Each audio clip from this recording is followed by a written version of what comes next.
Italy and in England, they France, that means a party of the Le Pen. Le Pen. So Le Pen, yeah. yes. She got just as many votes, and actually one seat more than Macron. Macron, yeah. Yeah. So that's kind of a shock result, but it was not the first time. We should not underestimate the fact that these are European elections. That means that the turnout is at 50%, is much lower than in national elections. Also, there is the sentiment with Europeans that Europe is much further away than the national government.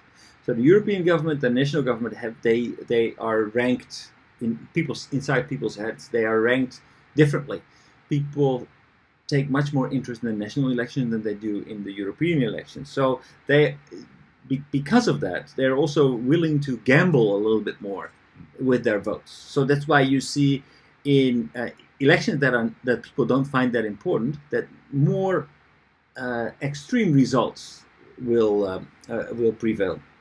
So what we saw actually is that the populist parties win. However, if you look at the entire election in Europe, then the total seats that they won is 171 on a total of 751.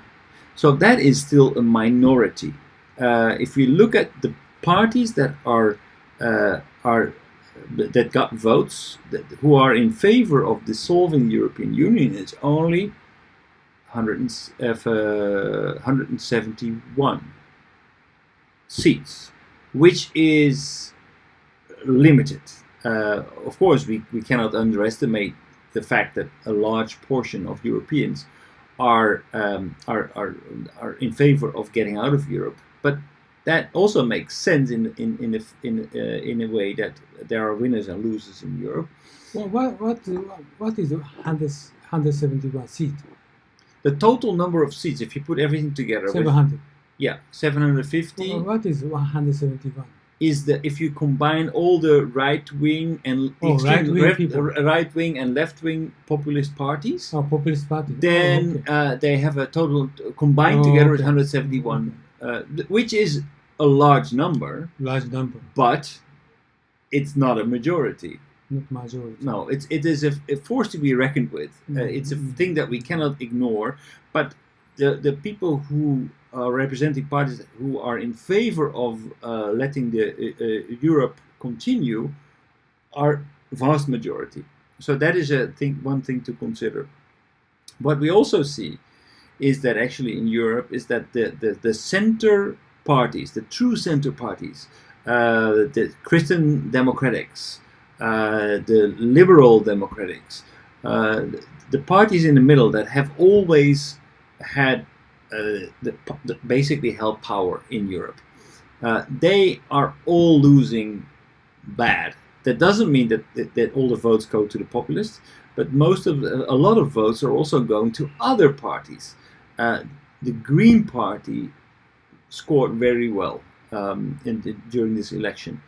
And this is actually kind of it was forecasted for Germany, but they did actually much better than even forecasted. How big they win? They won a lot. I'm not really sure in terms of how many seats they got altogether. But still minority in Germany. They're still a minority. Okay. In Germany, yeah. So they are not the majority, but they doubled in size. So that's to give you an idea. And no, that would mean 2 to 4. Well, no, like this is a useless word. No. So they doubled in size. So but in itself that is dramatic. But usually the Green Party is number 2, number 3 in Germany. So they, really? Yeah. No kidding. Germany is Christian something. And they have 2 major parties. The SPD and CDU. Yeah. And well, Green actually, Party was so small. But no. Actually, it's not always like that. I mean, the SPD, for example, after what's his name, the Bundeskanzler, the last one, the guy, before Merkel, they really sunk, and then Green Party was temporarily number 2 in Germany. At the moment, I don't think so. But now they should be back at number 2 for the European elections.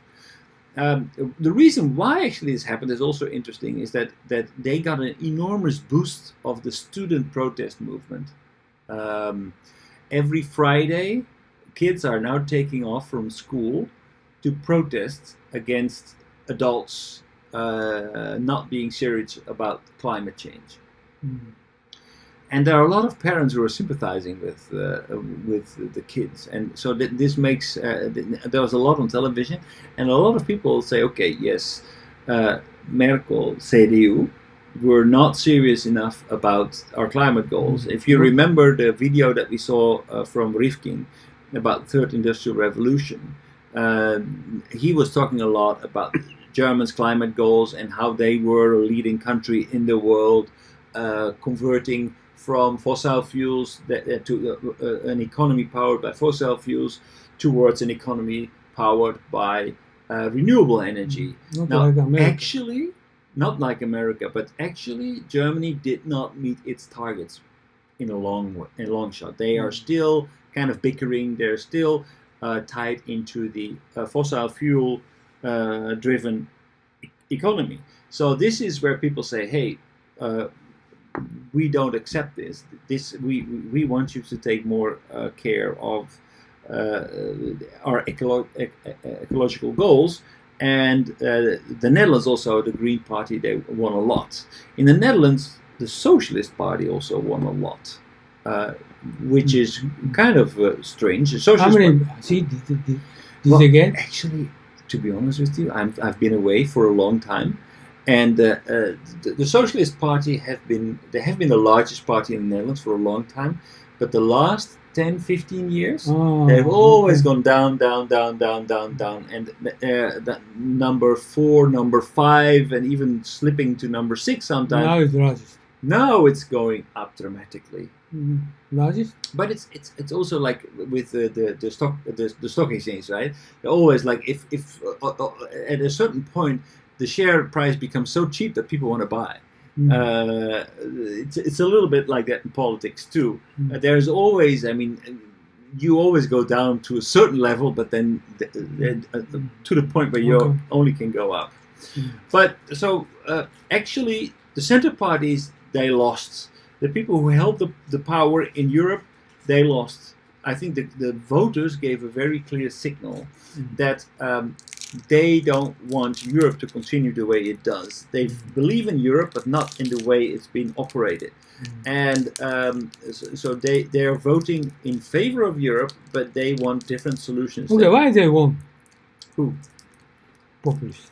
The populist. The populist won because there is this anti-European sentiment. This is actually... You mean the Brexit part like that? In Brexit, yeah, Brexit is a... I think that there... I have a question. Anti-Europe sentiment, that means anti-Euro sentiment is equal? you mean the currency? No. Euro. Anti-Euro.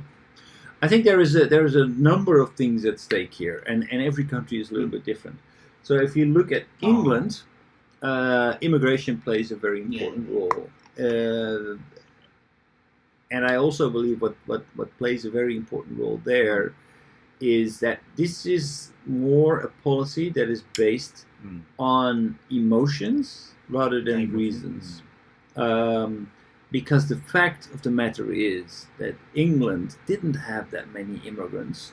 Under the leadership of Germany, Europe opened its borders, and close to 1 million people entered the European Union. At that time, the Brexit movement came into effect because people were waiting in front of the channel to get to England, and this image has been blown up. But Edson, Then the referendum came. England is about Scotland. Scotland is one of the England. Right. They also dislike the immigrant. Scotland. Well, actually, They try to join the Euro. Well, Scotland, basically, I'm not sure whether they'd like to join Europe, but I think they are more trying to get away from England. No. I think that is a stronger emotion than I mean they had this vote that they actually wanted to become independent, right? That this is just 3-4 years ago, and they had the power to do so because at the time the oil and gas prices were very high, and Scotland has a lot of it. So basically they were sitting on a lot of money, and Scotland was contributing a lot of money. More money was leaving Scotland than was coming back to Scotland. So Scotland, why on earth are we still part of the UK? We are just paying for them, and the people in London are not representing us. Now, if that Scotland has this in common with the rest of the people in England, they also feel like politicians are failing them massively. The Conservatives and the Tories and the Tories and the. You mean Scotland? What's the other name of the other party in England? Oh, Wales? Labour Party. Labour, yeah, Labour, and the Tories. Their politics are terrible. They don't bring terrible. They're not bringing any solutions. They are just talking. They are not thinking of the people. It's an outrage. You see the elections. The Conservative Party has dropped to number 3, I believe. Number 3, or they were decimated. Really, really bad. And all the Conservatives, they moved to the Brexit Party.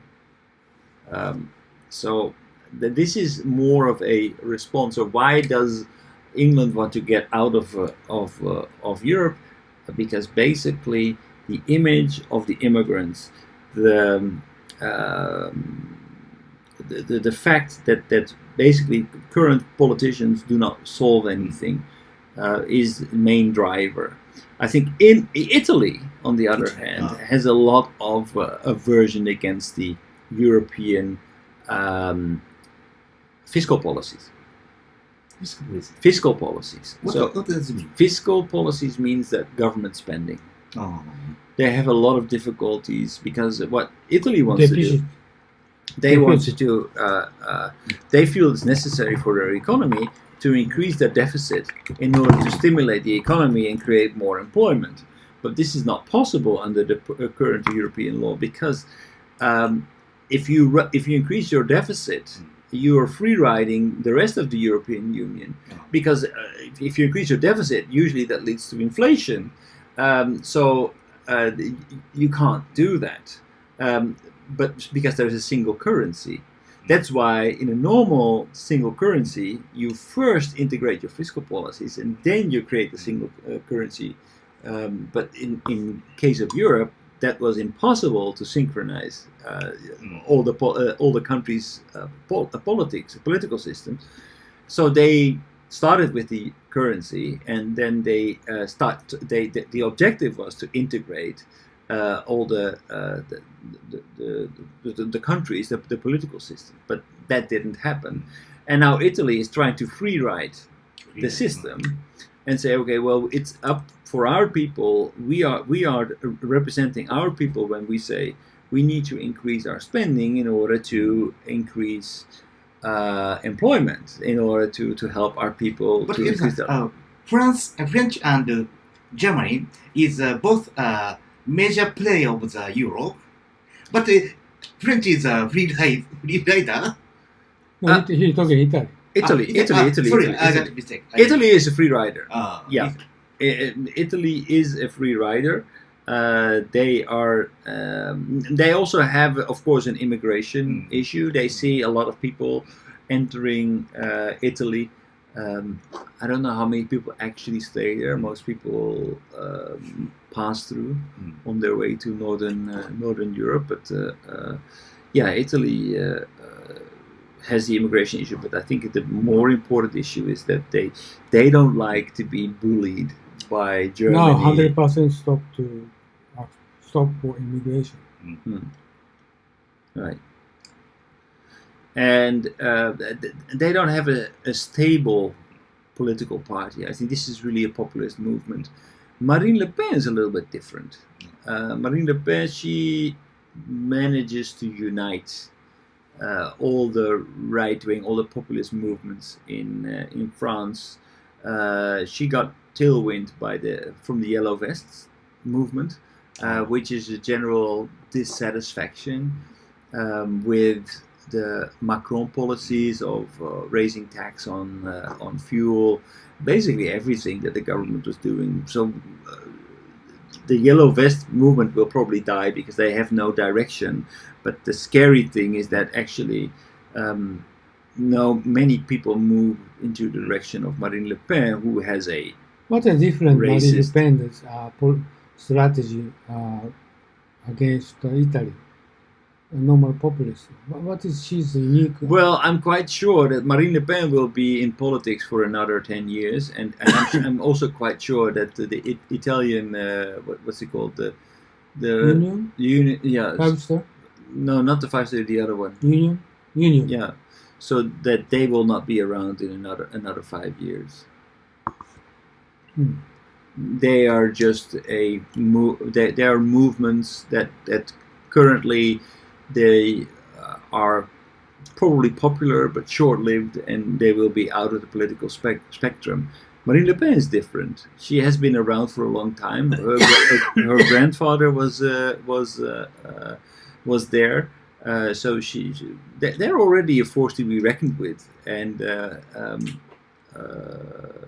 she has tailwinds, and she manages to be actually acceptable in Parliament. People they realize that they need to work with her, otherwise, they cannot create a coalition. So, the political party of Marine Le Pen, that's something that will stick around. I still need to understand well what's her unique policy against Italy. What's her unique policy? How to the other list of populists. Oh well, if in France there is not an issue of the government deficit or these things. There are other things that drive her to why people vote. No, my simple question: why she's populist? Why she's a populist? No. She's a populist because she's a populist. There's not a reason why somebody's a populist. She's just a populist. She's just extreme right-wing party, right? Right, but she's as such she manages. She never say that. She never says that. The people to give people try to encourage people to do something to make a commitment. She doesn't do that, right? Does she? What do you mean? She's just doing some overcommitment for people, other people. No, she don't do that, right? I still don't understand it. And her policy is what is her policy? But she just a kind of empty promise. No, she don't do that. No, she basically she has an agenda to unite the opposition against Macron. Yeah, but this is yellow jacket. But this is not kind of empty Not only promise. the yellow jacket. No. You know, just only she just overpromised to the ordinary people. No, she don't do that. I don't think so either. Why? No, you're talking about she's populist. Yeah, but Populist populist doesn't mean automatically overpromising. But populist is just make a promise, make a both several commitment for people, but they will not do that, right? No, populist basically means it's an anti-movement. It's a movement that is that doesn't bring any solutions, that doesn't try to elevate the people, but just Your try last presentation is different. Populist definition. They plan, but not action. Where do you see that? No. Populists plan, speak in but the name of the not- oppressed people, and they want to emancipate them by making them And aware of their oppression. oppression. However, they do not want to change their values or their way of life. It's nothing about promises. This is fundamentally different from, for example, early socialists who wanted to uplift the workers by re-educating them, thereby liberating them from their false consciousness. For populists, on the other hand, the consciousness that people generally refer to as common sense is the basis of all good politics. So basically, she just stands up for the people, and not by over-promising, but basically by making sure that they are given back their position in society, not by making huge promises, but by basically, I mean, what Trump is saying, making America great again, but it's just by going back, not by making huge promises, by making it better than it was before. Just by just giving it back. So the old factory jobs need to come back to the United States, and the white Anglo-Saxon middle class factory worker needs to get his job back. It's not. It completely ignores, for example, the developments in technology that are irreversible and that we will never be able to go back to where we were. But there's nothing about a populist is about over-promising. That's not the definition of a populist. So populist is just like this. You Right. try to release their They have a turmoil- common enemy. turmoil from opposed people. Right, they have a common enemy. They have a common understanding, and they want to liberate They want the to liberate people from their oppressed people. oppressor. Yeah. So give it back to the French people. Give France back to the French, and make sure. And Macron is the oppressor who's squandering